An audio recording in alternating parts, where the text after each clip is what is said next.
வணக்கம் மற்றும் நமஸ்காரம். நான் டாக்டர் கஞ்சன் சிங், இந்தியா ஹோமியோபதியில் உங்களை அனைவரையும் வரவேற்கிறேன். இன்று இந்த வீடியோவில் ஒரு சிறுநீரக நோயாளி தக்காளி சாப்பிடலாமா இல்லையா என்பதை பற்றி உங்களுடன் பேசப் போகிறேன். அப்படி என்றால் வீடியோவை தொடங்கலாம். நம்மிடம் தக்காளி பயன்படுத்தப்படாத எந்த உணவும் இருக்காது. தக்காளி நமது சுவையை அதிகரிப்பது மட்டுமல்லாமல் நமது உடலுக்கு மிகவும் முக்கியமான பல வைட்டமின்கள் மற்றும் தாதுக்களையும் கொண்டுள்ளது. இப்போது தக்காளியில் எந்தெந்த வைட்டமின்கள் மற்றும் கனிமங்கள் உள்ளன என்பதை பார்க்கலாம்.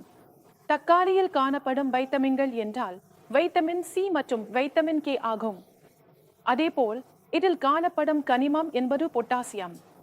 இப்போது இங்கே ஒரு கேள்வி எழுகிறது. ஒவ்வொரு நோயாளியின் மனதிலும் இந்த கேள்வி வருகிறது. தக்காளி இல்லாமல் எந்த சமைப்பும் செய்ய முடியாது, மேலும் தக்காளி இல்லாமல் உணவில் சுவையும் இருக்காது. நாம் சிறுநீரக நோயாளிகள் என்றால் நாம் தக்காளி சாப்பிடலாமா அல்லது சாப்பிடக்கூடாதா?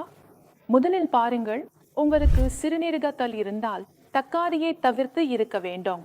நீங்கள் தக்காளி சாப்பிடக்கூடாது, ஏனெனில் தக்காளியில் ஆக்சலேட் என்ற பொருள் உள்ளது. அது சிறுநீரக கற்களை அதிகரிக்க உதவும். நீங்கள் உங்கள் சிறுநீரக கல் மேலும் அதிகரிக்க வேண்டும் என்று நினைத்தால் தக்காளி சாப்பிடுங்கள். ஆனால் நீங்கள் அறுவை சிகிச்சை இல்லாமல் வெறும் மருந்துகளால் உங்கள் சிறுநீரக கல் நீங்க வேண்டும் என்று விரும்பினால் தக்காளி சாப்பிடவே கூடாது. ஏனெனில் தக்காளியில் ஆக்சலேட் என்ற பொருள் உள்ளது. அது கல்லின் அளவை அதிகரிக்கவும் பண கற்கள் உருவாகவும் உதவுகிறது. அதனால் நீங்கள் சிறுநீரக கல் பிரச்சனையால் பாதிக்கப்பட்டிருந்தால் இன்று முதல் இப்போதே தக்காளி சாப்பிடுவதை முற்றிலும் நிறுத்துங்கள். இப்போது நாம் அந்த நோயாளிகள் பற்றி பேச போகிறோம். அவர்களுக்கு கிரோனிக் கிட்னி நோய் உள்ளது. இப்போது கிரோனிக் கிட்னி நோய் என்றால் அதற்கு நேரடி அர்த்தம் உங்கள் சிறுநீரகம் சரியாக செயல்படவில்லை என்பதுதான். உங்கள் சிறுநீரக செயல்பாடு ஏதோ ஒரு காரணத்தினால் குறைந்துவிட்டது. உதாரணமாக இரத்த அழுத்தம் காரணமாகவும் சர்க்கரை நோய் காரணமாகவும் இருக்கலாம். மேலும் 80% வழக்குகளில் இரத்த அழுத்தமும் சர்க்கரை நோயும் சிறுநீரகத்தை சேதப்படுத்தும் மோனமான கொலைகாரர்கள் என்று பார்க்கப்பட்டுள்ளது. அதனால் உங்களுக்கு இரத்த அழுத்தம், சர்க்கரை நோய், சிறுநீரக கல் அல்லது வேறு ஏதாவது காரணம் நீங்கள் நீண்ட கால சிறுநீரக நோயாளி என்றால் நீங்கள் தக்காளி சாப்பிடக்கூடாது. இதற்கு பின்னணி காரணம் என்னவென்றால் தக்காளியில் பொட்டாசியம் அதிகமாக உள்ளது. உங்களுடைய பொட்டாசியம் அதிகமானால் இதனால் உங்களுக்கு இதய அட்டாக் வருவதற்கான அபாயம் அதிகரிக்கும். அதனால் நீங்கள் நீண்ட கால சிறுநீரக நோயாளி என்றால் தக்காளி சாப்பிடக்கூடாது. பாருங்கள், நம்முடைய சிறுநீரகம் வேலை செய்யும் போது அது நம்முடைய கனிமங்களை சமநிலைப்படுத்தி வைத்திருக்கும். நம்முடைய சிறுநீரகம் வேலை செய்யவில்லை என்றால் அது நம்முடைய பொட்டாசியம் அளவை மெதுவாக அதிகரிக்க ஆரம்பிக்கும்.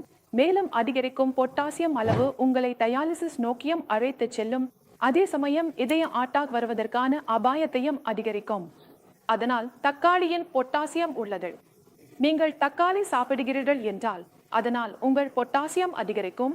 மேலும் உங்கள் கிரியேட்டினின் எப்போதும் குறையாமல் இருக்கும். அது மெதுவாக அதிகரிக்க ஆரம்பிக்கும்.